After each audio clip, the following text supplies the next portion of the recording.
Hey guys, my name's Nathan, and on this episode of NanoRail TV, we are going to be, well, not we, I'm going to be ranking every Christopher Nolan movie from worst to best. Now, before I get started, I just wanted to throw out there that I love Christopher Nolan as a movie director. I don't really know anyone who doesn't like the guy. And so with that being said, even though one of his movies may be lower on the list, it doesn't mean I don't like that movie. It just means that I like it less than the other movies. There's only one movie on this list that I don't absolutely love, and that's actually number 10. Number 10 goes to The Following.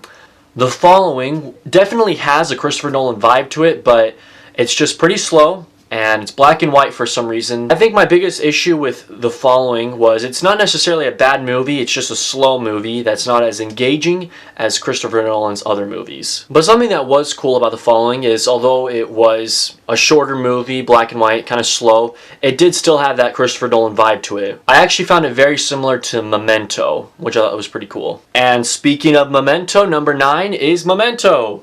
I thought Memento was a very creative movie, and that's what I liked about it most. The way it's shot and the way it's edited, of course, is what it's most well known for. It's definitely not like any other film that you'll watch, but again, that's what makes it a Christopher Nolan movie. Number 8 on the list goes to Batman Begins. Now, Batman Begins is a great movie. It's a great origin story to Batman. What I like most about this movie, though, for one, I like Cillian Murphy. I think he's a really great actor. In fact, every single role he's ever played, I've really enjoyed. He's just one of my favorite working actors in Hollywood today. Something that I like about Christian Bale's Batman is I care for the Batman. In other Batman movies, I feel like he's just this caped crusader who runs around at night and saves the day, which is really cool. I mean, that's what a superhero does.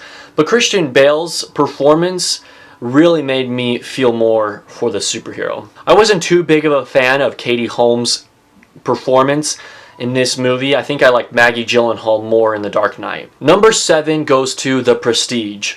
From first thought, a movie about two magicians competing against each other. I don't know, it doesn't sound super appealing, but what Christopher Nolan does with it is amazing. The performances are great, the twist at the end is really cool, and overall it's just a really fun movie to watch. And I feel like every time I watch Prestige, it gets better each time. And so who knows, maybe it'll be higher on the list when I watch it again. Number 6 goes to Insomnia. Now, Insomnia, to me, is definitely the least Christopher Nolan-like movie there is out of all of his movies. There's nothing too creative, there's nothing too crazy that's thrown at the audience. It's a pretty simple story, actually. I think what I love about Insomnia is the whole entire atmosphere of the movie. It's set in this town in Alaska where daylight never leaves, even in the middle of the night. It's bright as day outside, and it just adds that much more eeriness. And while it wasn't probably the most creative movie in the world, I enjoyed it as a great crime thriller. Robin Williams' performance in this movie is very eerie, and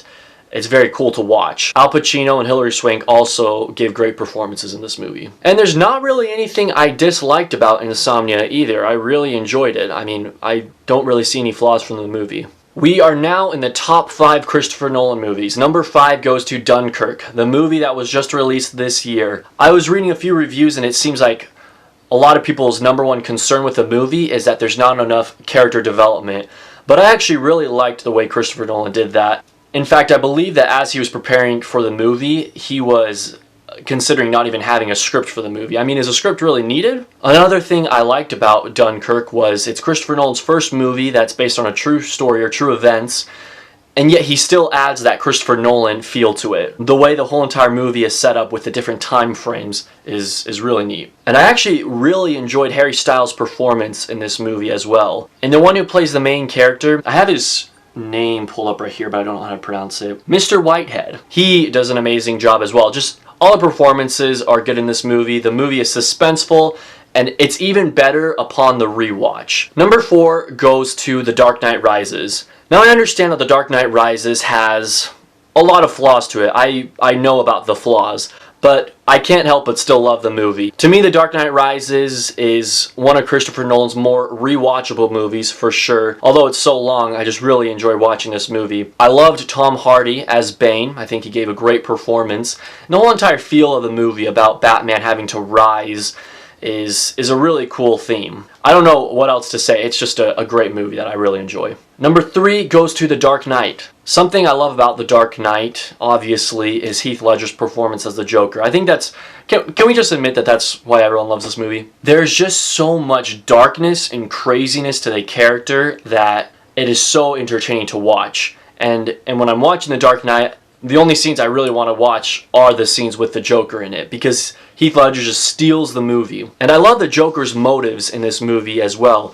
He doesn't really have anything he's trying to accomplish, he just simply wants to watch the world burn. And I think that adds a lot of thrill and suspense to the movie. Coming in at number 2 is probably Christopher Nolan's most controversial movie to date, and that is Interstellar. This movie is really a hit or a miss with audience members. For me, it was a hit. I love the performance given by Matthew McConaughey. I love all the other performances as well, but his just really stands out to me. And the score is one of my favorite things about this movie as well. Not only would I say it's my favorite score from a Christopher Nolan movie, but it's probably one of my favorite scores from any movie of all time. It's the type of film score that I will listen to as I'm driving or as I'm doing homework. I'll turn Spotify on and go to the Interstellar soundtrack because I love listening to this score. A lot of people have some gripes about the ending to the movie. I honestly don't care. To me, the whole entire movie is just so well done. It was also one of my favorite movie experiences ever. Just going to the movie theater with my friends. We knew it was a Christopher Nolan movie, but that's pretty much all we knew going into it. And when we came out, all of us were mind blown. It may be a controversial film, but I absolutely adore it. And coming in at number 1, it is, if you haven't already guessed it, it is Inception.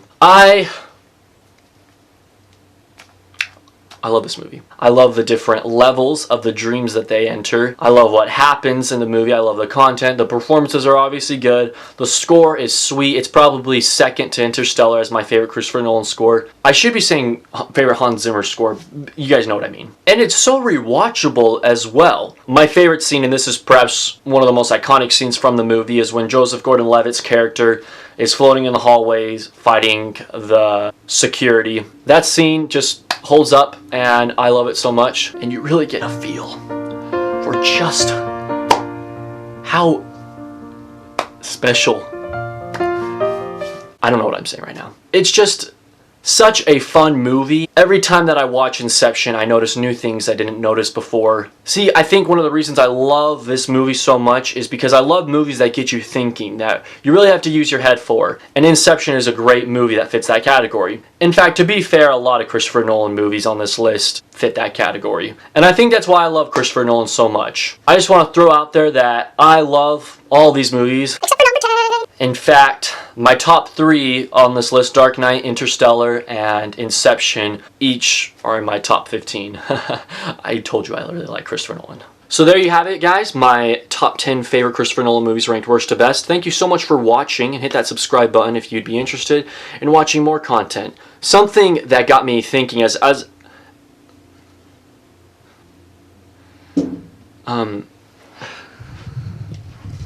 the freak? I don't know who that is.